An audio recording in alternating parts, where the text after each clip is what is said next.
Are you a wealthy white Christian man? Well, if you are, just know that you are one of the lucky ones. And for everyone else, I am sorry. I almost feel like the less that you have from that list, the lower on the totem pole you are in the United States. And that's not fair, and it sucks hardcore. So today is Inauguration Day for Donald Trump as our 45th Commander-in-Chief, President of the United States. And I just have to say that I have never dealt with so much hate in my entire life. Looking at that list of qualifications for what it takes to be at the top, unfortunately for me, straight is the only thing that I am not. My family has money. We are Christians. We are white. And I am a male. So for a lot of people, it's not as easy as it is for me. But being gay, I have most definitely been faced with some of the struggles that minorities feel. And that's why I'm making this video, because I believe the standards need to be changed. I don't think that you should have to be white or Christian or male or wealthy to be able to live the dream and do what you want to do. I don't think it's fair that if you are black, that you should have to work 200% times better than any white person just because you are black. I don't think it's fair that there are black people out there that don't get away with some things that white people just walk away without a scratch from doing. I have been talking to a lot of people of tons of different minority groups just because I wanted to get a grasp of what it's like to be a minority of a different minority group than my own. And it's been enlightening. It's crazy what some people have to go through in life just because they don't fit that stereotype of what the standard is here in America. So working in retail, I've actually run into a lot of different cases where I see that if you aren't a white Christian wealthy male, that life is very different. One of those situations was when I offered a bag to this black lady for her stuff, and usually for small things I just hand the product over to someone and it's no big deal. But for her, she mentioned that she better take the bag because she doesn't want to be accused of stealing it.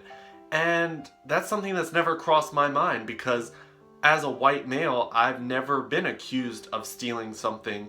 But it's crazy that just being of a different minority, that's something that people have to worry about.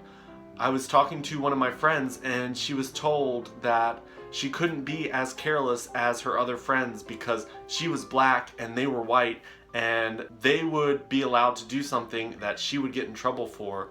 And you see that everywhere. You see it in shootings. When it's a black person shooting, it's a mass shooting, it's someone horrible shooting, it's black people again. But then when a white person does it, you start to throw things like, oh, he's been misled, he is crazy. And it's not an entire group of people. We never attack the entire race of white people for doing something like that. We just make excuses for that one white person. And instead, when black people or Muslim people, anyone of a different minority, we start to massively accuse them of things. And that's wrong. It's definitely not right, and it's something that we need to change. A while back, I was actually talking to one of my friends who was a black gay male, part of my Unity Alliance group that I was part of, and he asked me how I was. I started to list off things that were kind of going downhill for me or not so great, and his response was, at least you're not black. And at the time, I got really offended by that because I felt like he was belittling my problems and saying that no matter what type of issues I was going through and no matter how many problems I had, that his problems were worse because he was black.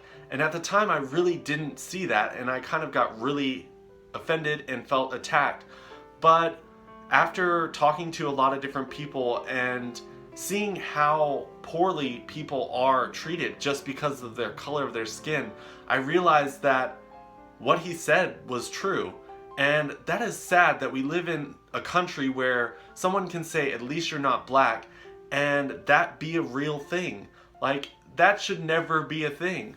After that conversation with him, I actually went home and posted something on my Facebook, and it kind of sparked a lot of hate and controversial arguments on my Facebook page. I ended up taking it down, but the status was, I hate when people use their minority status as a reason for why they're not doing well in life.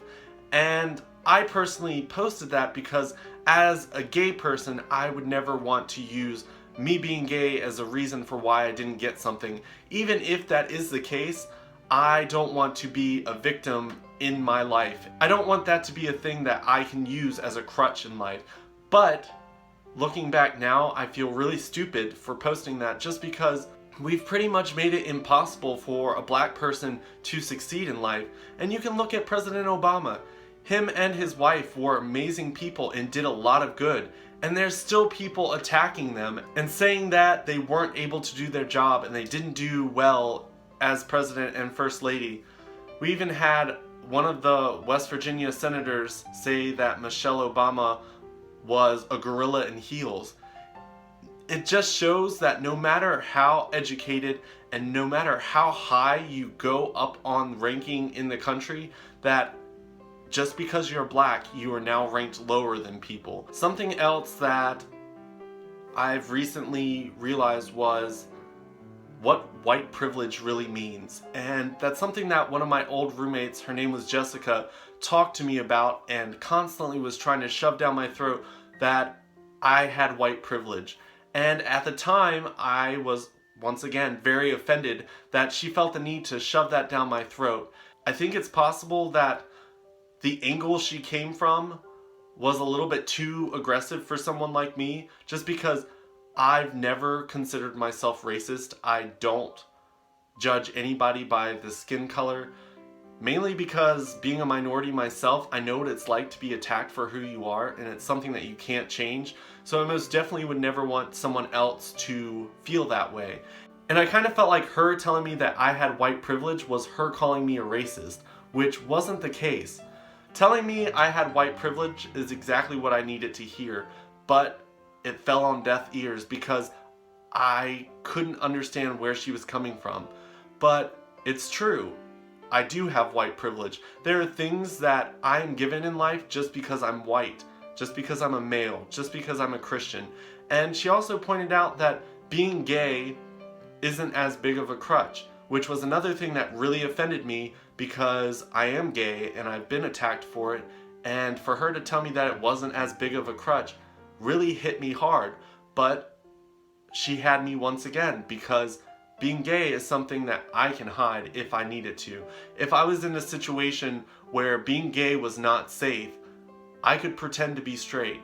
Honestly, I never want to pretend that I'm straight because I do believe that everyone should be treated equally, but she had a point that in a situation, if there was a place where blacks weren't welcome, she couldn't walk in there and pretend to be white. I didn't want to be told I was wrong, and honestly, I feel like that's the problem. No one wants to be wrong, and we've got to get to the point where we are comfortable realizing that we do have privilege.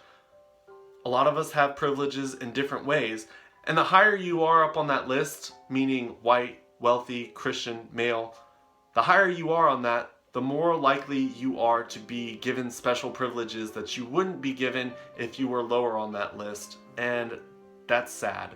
It should not be the case. So I had to make this video. It was something that's really been boiling up inside of me, just because I believe that as a gay person, I want to be treated equally, but I know that there's tons of other people out there in minority groups that need to be treated equally just as well.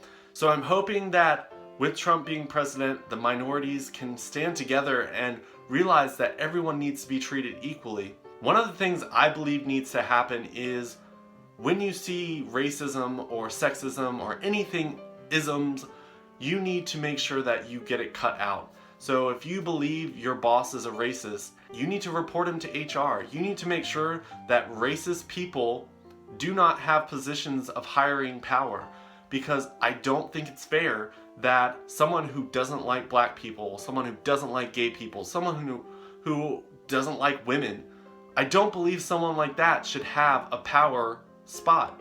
So when it comes to your manager at your store, if you've heard them say racist jokes, even if you know they're joking, you need to make sure you're reporting it, because those types of things, it's old news. This is not something that should be happening in 2017 in the United States. So if you hear someone being racist, hold them accountable. Do not allow people of power or in any circumstance be racist.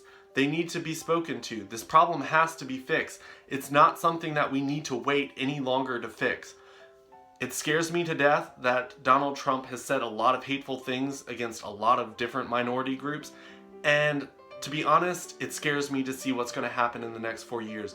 But it's something that we need to work on, and I myself, I'm going to make sure that I am keeping myself up to date on all the laws and stuff being passed on the LGBT community. Don't think that the president and vice president have power to make everything change, because we are a larger group of people and we can elect officials in our states. We can make sure that the people around us are educated and know our stories and hear our voice. We do have a voice. Just because Donald Trump has different views than the rest of the United States does not mean that his views are what's going to be accepted. We as a people of the United States still have rights to say what we need to say to get our points across. So I encourage everyone to go out there and make sure that you are letting everyone know your story. Tell your story, because that's going to be the strongest argument we've got. So I hope you guys like this video. Please share it with your friends. Spread love, not hate. Bye.